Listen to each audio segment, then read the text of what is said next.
जख्मी शहजादा और रहमदिल बादशाह। बच्चा जब लंगड़ाता हुआ रोता हुआ महल में दाखिल हुआ तो उसे उस हालत में देखकर मलका की आंखों में खून उतर आया। वो रोती चीखती बच्चे के पास गई। उसे देखा तो उसे सख्त चोट लगी थी। कई जगहों से खून बह रहा था और घुटने की हड्डी टूट चुकी थी। बच्चा तकलीफ से बेहाल हो रहा था। बच्चे की ये हालत देखकर मलका बदहवास हो गई। उसने बच्चे से पूछा कि तुम्हें किसने मारा है। बच्चे ने एक लड़के का नाम बताया जिसके साथ वो खेल रहा था। खेल ही खेल में लड़ाई हो गई। उस लड़के के हाथ में एक लकड़ी थी। उसने उसी से अच्छी तरह खलीफे के बेटे की मरम्मत कर दी। ये सुनकर मलका आग बगोला हो गई। उसने फौरन मुलाजमों को हुक्म दिया कि फलां बच्चा पकड़ लाओ।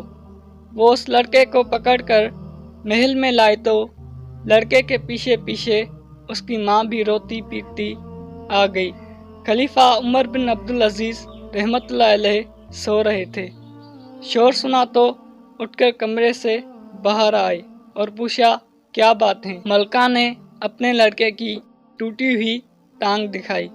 मुलजिम लड़के की माँ रो रो कर कह रही थी ये मेरा बेटा है, इसका बाप मर चुका है। उमर बिन अब्दुल अजीज रहमतुल्लाह अलैह ने औरत को करीब बुलाया और पूछा क्या इसे बैतुल माल से तनख्वाह मिलती है। औरत ने अर्ज किया नहीं। खलीफा ने हुक्म दिया उस औरत और उसके यतीम बच्चे का नाम फौरन रजिस्टर में दर्ज किया जाए और उन्हें पाबंदी से रोजीना अदा किया जाए।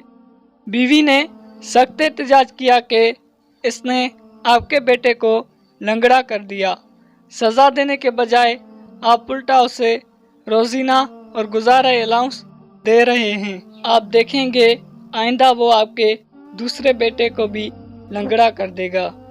जनाब उमर बिन अब्दुल अजीज रहमतुल्लाह अलैह ने फरमाया अल्लाह को ये बात ज़्यादा पसंद है कि कुदरत होने के बावजूद आदमी माफ़ कर दे और अगर हुकूमत मिले तो अवाम के साथ नरमी का बर्ताव किया जाए, क्योंकि इस्लाम के निज़ाम में हुकूमत की बुनियाद ही अवाम की खिदमत और उनके साथ हुस्न सलूक पर कायम है।